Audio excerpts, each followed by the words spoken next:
In this video we look at union types and optional, two tools that let you tell Python a value might be more than one type or might not exist at all.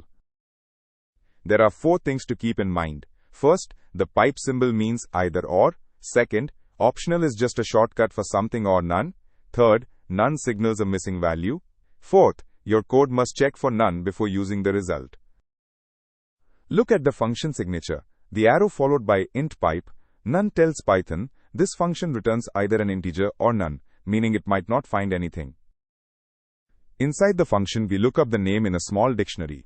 The .get method returns none all on its own when the key does not exist, so we get the none behavior for free. On the calling side, we store the result, then check whether it is none before we use it. This is the pattern the type hint is nudging us toward. Handle both cases explicitly. When we search for Ada, the function returns the integer 1, and we print found:1.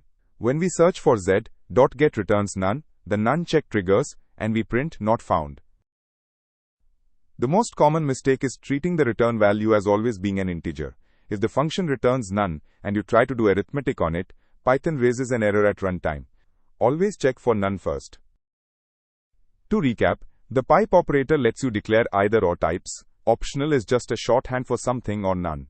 Whenever a value might be missing, check for none before you use it. Your type hints will remind you.